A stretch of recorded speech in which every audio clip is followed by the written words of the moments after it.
Hello, Josh here, obviously. Hopefully you can hear me. This quick video is just kind of a pre-Chepstow. Um, they're obviously Silver Trophy meeting. They're kind of what many see as the traditional start of the jump season proper, the winter jump season anyway.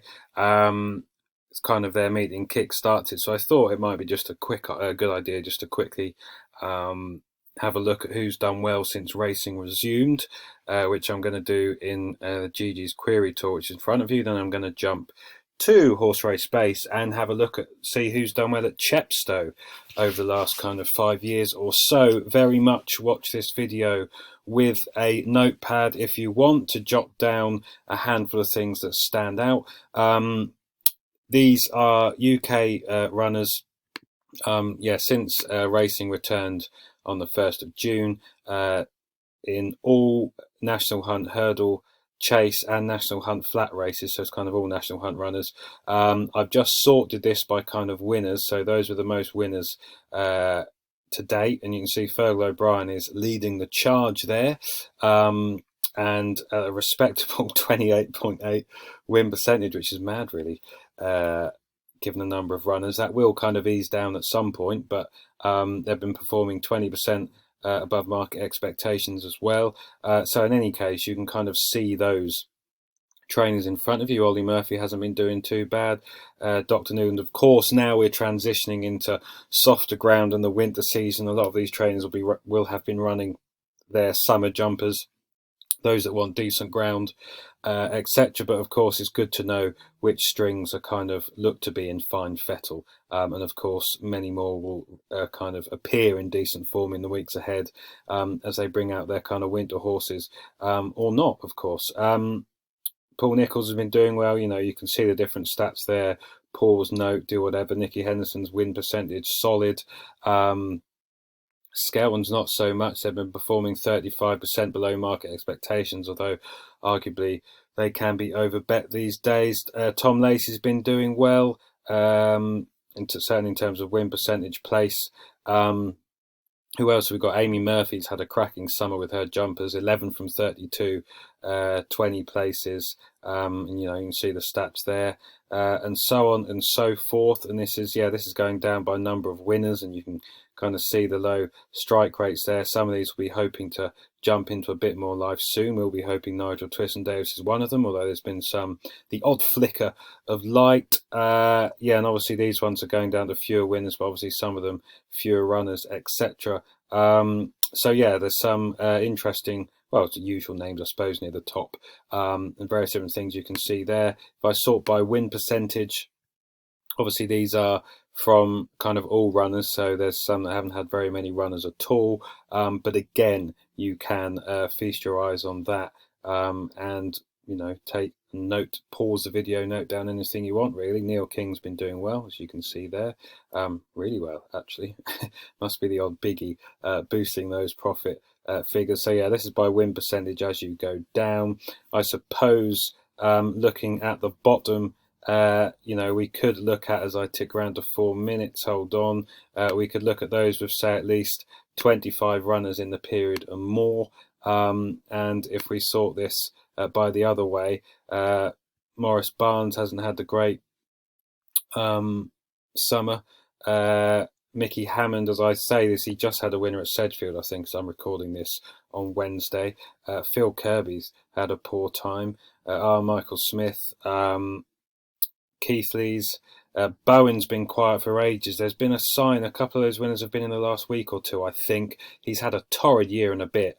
I'm not sure I think they must have had a virus and some real big issues. He'd normally be a main summer trainer anyway. I'm not sure how many he's got that like deep winter mud, but in any case, you can see some of the trainers there to note and kind of look for signs that they may burst into a bit more life in time. Of course, a lot of trainers are going to be bringing out more runners, etc. So, just something to note there and to whiz through and to ponder and to do what you want with, really. I suppose looking at each way play strike rate, win and play strike rate is always interesting, especially if the win percentage is low. It may indicate a lot have been hitting on the board, and it might not be long before more winners start flying in, etc. But that's 5 minutes on a quick overlook of all the trains to date in the UK with National Hunt. I'll spend the next 5 minutes whizzing through Chepstow. So I've got all runners, all data since the start of 2015. So that's 5 full years plus 2020 to date. That is, of course, all runners, and that's going to include the flat, which I don't want. So let me just look at National Hunt, and we can see there the data since start of 2015. Now I can do many things with this, which I will kind of whiz through. We can look, and very much, like I said, this is to do with get with your notepads. You can note various different things if you want, which may help both this weekend and in the season to come and any other kind of future Chepstow meetings. So this isn't just for this Silver Trophy meeting. These are all National Hunt runners at Chepstow since the start of 2015, and you can see some of the stats there. If I saw that by wins, high to low, Nichols, Evan Williams, plus 80 to SP, plus 324 bet for SP. Must have had one or two monsters go in. Philip Hobbs, so this is kind of by total winners going down. So you can see those that like to or have targeted and done quite well here, certainly in terms of number of winners. Tom Lacey, 11 from 42, 16 places, plus plus 90 to Betfair SP, so that's not bad with all runners, and so on and so forth. And again, you can pause, look at that, ponder it, do what you wish with such data. I suppose there's always the other end of ones to, well, not avoid as such, but who could do better. I'm just trying to look and see if there's any bigger names really that don't have a great record here in recent times. You can see that and see what size kind of numbers there are, etc., and so on and so forth, and pause and ponder. So that's all trainers. We could look at all jockeys. Let's just click that, and you can sort these by anything you want. Again, wins high to low. Richard Johnson, lots of winners, and actually profitable to back blind to SP here, which is interesting. And what else have we got? 6% above market expectations. Sean Bowen's still 37%. And as you'll see below this video, he's actually one of the two jockeys I've kind of pulled out for the Silver Trophy meeting. Although small numbers, as you can see, but still, his overall stats at Chepstow aren't too bad at all, and so on and so forth, as you can see there, from different numbers and different strike rates, etc.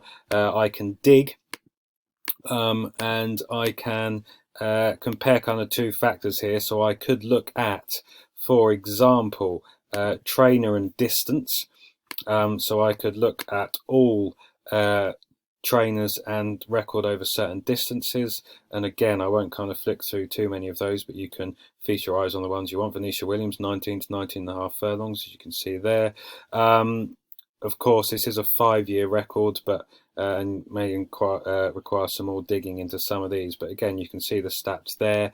That's distance, of course. Like I said, you can dig with many different things here, including, let's have a look at trainer jockey. And again, you can see the kind of trainer jockey partnerships and when they team up there and how they've done. Bets, wins, win percentage, profit loss to SP. That would be kind of to £1 stake. Level stakes, and so on and so forth. I'm just trying to see if anything jumps out in particular, but I'll leave you to kind of have a flick through that. We can look at race type and trainer. So let's see what trainers do well in different types of race type. You can see there Paul Nichols in novice hurdles. Not too bad really, and to be profitable given it's him and those race types isn't too bad at all. Evan Williams in handicap hurdles, as you can see there, not too shabby at all. So on and so forth. Paul Nichols in National Hunt flat races. All of those runners seem to be worth keeping an eye on. They still perform 45% above market expectations. 9 from 19, 12 wins and places, plus 10 to SP, plus 13 to Betfair. Philip Hobbs in novice hurdles, so on and so forth. Again, you can pause, note, have a skim across, note anything you want down from there. What else could I look at? I could look at, let's have a look. There's graded races and trainers, which is obviously interesting for the odd big race. Yeah, I was going to come up with a lot of non-major, which are kind of classes, well, non-group 3, 2 and 1. I'm just trying to see if there's anything in terms of grade. That one hasn't been too useful, has it? Let's be honest. No, let me just ignore that. I have ticked past 10 minutes, but obviously you can stop if you're not finding this informative, I suppose, to some point. Let's just do normal race class and trainer. And yeah, you can see there the different classes. Again, this is sorted by number of winners from highest down to lowest. And again, you can see the different class. Philip Hobbs does quite well in class 3, 10 from 28, 11 places. This is all races, non-handicaps and handicaps. That might be he's got, he targets certain class 3s throughout the season. Who knows? Could be something in that. So that might be something to note down there. And the final thing I will do, let me just add handicaps or non-handicaps. Just because we can take a look at those, and again, let's just whiz through trainer and jockey. Again, sort by high to low. Pete Brown, Sean Bowen, Matt Shepherd and Stan Shepherd. They do quite well. Obviously, last 5 years, Paul Maloney's since retired.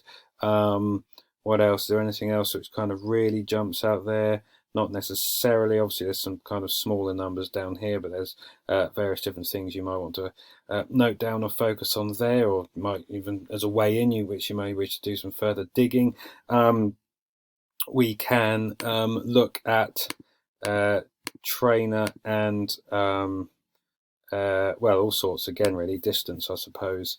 Obviously, you can go down. You can do more than 2 factors if you want. But obviously, you're dealing with small numbers here. Venetia Williams, that's 19.5 furlong handicaps. That might be an angle worth noting down for this season. Hobbs, 3 miles, kind of 24.5 furlongs. Nigel Twiston Davis, 19.5 furlong handicaps. Neil Mulholland, the same. There's some solid figures. Of course, it might be the same horse or 1 or 2 horses behind lots of the numbers that I may have touched on. I haven't done that much digging. The purpose was very much just to highlight a few angles of note, and hopefully if you do have a notepad in front of you, you may have noted down 2 or 3 things which hopefully may help you land on a winner or 2 either this weekend or the season ahead. So that was just a quick run through. I'm not going to go in any more detail. I wanted this to be under 10 minutes, and as always I've kind of gone on a bit longer than I hoped, but there we go. I'm ticking around to 13 minutes. With that said, I will shut up. Hopefully that quick whiz through has been of some use. Until next time, this is Josh saying bye for now.